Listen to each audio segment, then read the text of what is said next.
Deus criou todo o universo e o submeteu às leis da física. Criou o homem e colocou no interior de seu coração uma bússola moral sempre apontando para o bem.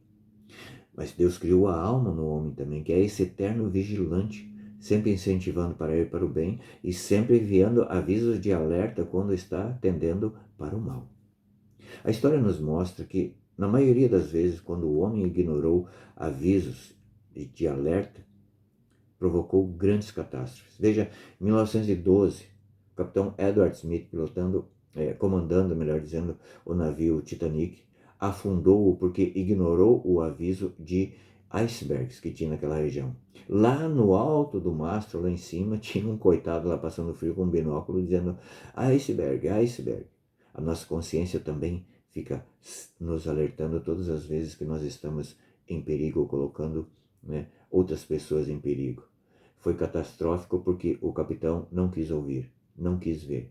O pior cego é aquele que não quer ver. O pior surdo é aquele que não quer ouvir. É o que nós vamos ver na palavra de hoje. Quando Jesus, lá na festa dos tabernáculos ainda, no meio do povo lá, ensinando, fazendo milagres, isso provocou a ira dos sacerdotes, dos príncipes dos sacerdotes, E eles enviaram soldados lá no templo para prender Jesus. Acontece que os soldados vieram de mãos vazias. Não quiseram prender. Aí quando chegaram lá nos príncipes do sacerdote, quem foi preso foi esses soldados. Porque acusados agora também de terem sido, digamos assim, convertidos a essa nova fé, essa nova religião. E de fato eles se converteram. Entende? Mas o pior cego é aquele que não quer ver. Os príncipes, os sacerdotes, os escribas, eles entendiam tudo da lei. Só que eles eram fechados na lei deles, na bolha deles. Eles acreditavam naquilo que favorecia eles.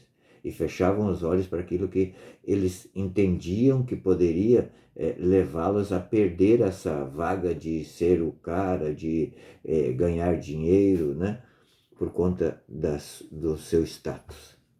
Veja, voltando os guardas para junto dos príncipes dos sacerdotes e fariseus, que lhes perguntaram, por que não trouxeste? Os guardas disseram, jamais homem algum falou como esse homem. Jamais homem algum falou como esse homem. Apenas pelo falar Jesus converteu esses guardas. Replicaram os fariseus, também vós fostes seduzidos? Adivinhou. Foram seduzidos e se converteram ao cristianismo. E aqui eles continuam a pergunta, há acaso alguém dentre as autoridades ou fariseus que acreditou nele? E aqui nós vemos um covarde sendo covarde. E isso me assusta. Isso me assusta. Sabe por quê? Nicodemos, que tinha ido de noite para falar com Jesus, para não ser visto pelos seus coleguinhas, aqui ele vai falar, replicou Nicodemos, um deles, o mesmo que de noite o fora procurar, mas não teve a coragem de falar que foi ele. Existe uma palavra muito forte que o próprio Jesus nos fala num dos evangelhos, que diz assim, todo aquele que testemunhar o meu nome aqui diante dos homens, eu testemunharei ele diante de Deus. Nesse caso aqui é terrível, porque ele não teve a coragem de testemunhar. E isso acontece conosco muitas vezes.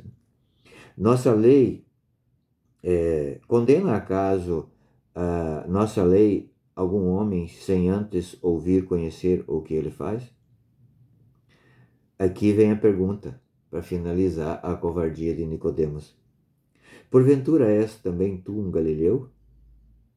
Informa-te, verás que da Galileia não saiu nenhum profeta. Aqui, basicamente, é aquela galerinha que fala, você tem que estudar. Quando o cara não tem argumentos, fala isso. Você vai ter que estudar. E aqui, no caso, os príncipes sacerdotes estão totalmente errados, porque, de fato, Jesus foi anunciado que viria de Belém. Mas Jesus era conhecido como aquele que veio de Jerusalém, porque Jesus nasceu em Belém. Quando a Sagrada Família fugiu para o Egito, depois voltou e se instalou em Jerusalém. E ficou ali em Jerusalém. O pior cego é aquele que não quer ver. Sabe, a nossa alma é como aquele vigia do Titanic também. Ele está lá em cima do mastro, lá com um binóculo. Mas às vezes nós colocamos a nossa alma tão longe de nós, que nós não conseguimos ouvi-la. É preciso que nós coloquemos a nossa alma sempre numa uma posição privilegiada para ver, sim, tudo que nós fizemos, tudo que nós vamos fazer, fizemos coisa errada para nos arrepender. Se fizer, e o que nós estivermos fazendo o tempo todo, é preciso consultar o nosso vigia. Qual caminho nós devemos tomar? Porque ela tem uma visão privilegiada, porque a alma tem esse contato com Deus. Enquanto nós, a matéria, nós temos contato com o mundo. É preciso que a alma tenha essa, essa autoridade sobre o corpo, essa autoridade sobre nós, para evitar uma tragédia, como foi a tragédia do Titanic. Deus te abençoe. Boa quaresma. Vigiemos.